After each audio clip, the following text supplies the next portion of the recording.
તો તમે જુઓ છો કે આપણો મુખવાસ છે ને એકદમ જોરદાર. તો જે બજારમાં મળે તેવો જ. તો ચોક્કસથી તમે આ રીતે મુખવાસ બનાવવાની ટ્રાય કરજો, બધાને બહુ જ ભાવશે. હાલો ફ્રેન્ડ, તો તમારું સ્વાગત છે મારા રસોડામાં. તો આજે હું તમારી સાથે શેર કરીશ ટોપરાના મુખવાસની રેસીપી. તો ચાલો શરૂ કરીએ રેસીપી.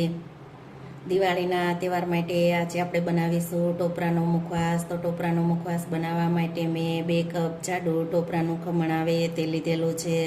તો ખમણ આપણે જે પેકિંગનું આવે તે લીધેલું છે. તો તેની જગ્યાએ તમે ઘરે ટોપરું ખમણી અને આ રીતે તમે ખમણ તૈયાર કરી શકો.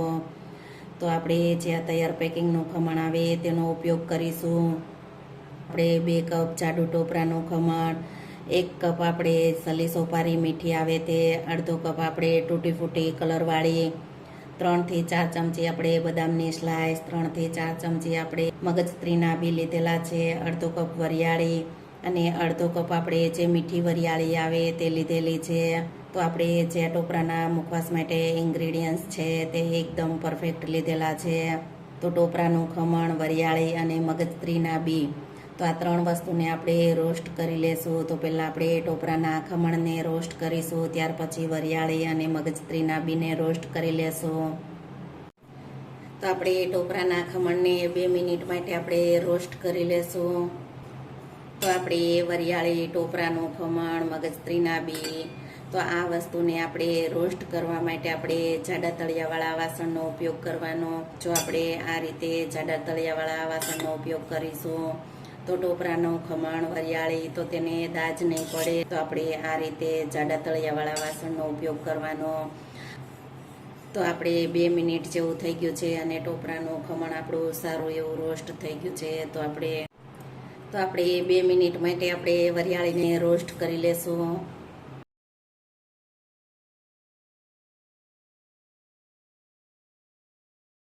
જો તમે આ રીતે ટોપરાનો મુખવાસ બનાવતા હોય તો વરિયાળીને 2 મિનિટ રોસ્ટ કરી અને ઉપયોગ કરશો તો મુખવાસનો ટેસ્ટ એકદમ સારો આવશે.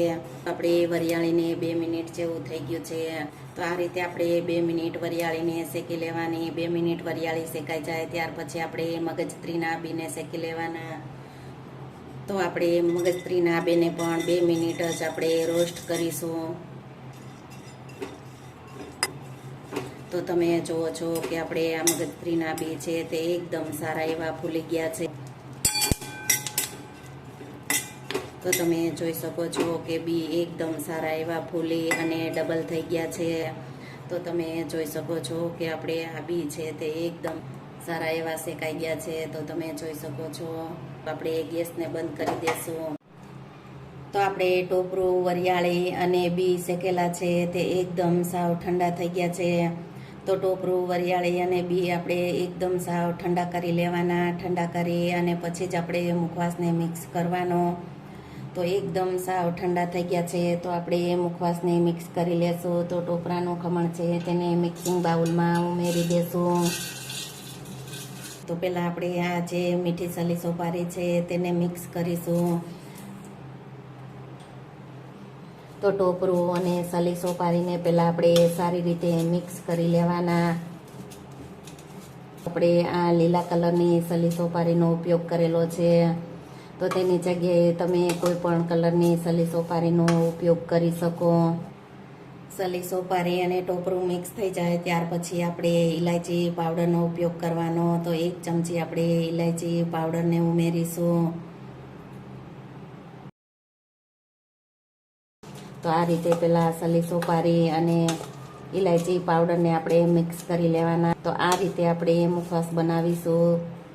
તો મુખવાસનો ટેસ્ટ એકદમ સારો આવશે અને એકદમ ટેસ્ટી એવો મુખવાસ લાગશે. આપણે જ્યાં શેકેલી વરિયાળી, મગજત્રીના બી,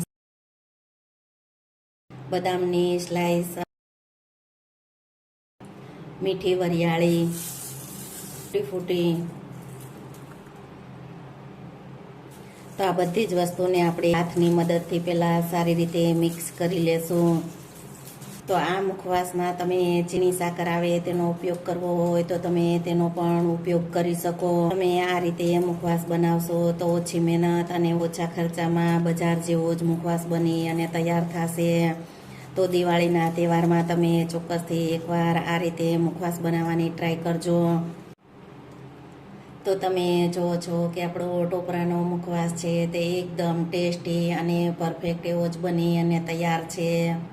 તો છે ને એકદમ સરસ જે બજારમાં મુખવાસ મળે તેવો જ આ રીતે કોઈ પ્લાસ્ટિકનો ડબ્બો અથવા તો એરટાઈટ ડબ્બો હોય તેમાં ભરી અને આપણે મુખવાસને સ્ટોર કરી શકીએ.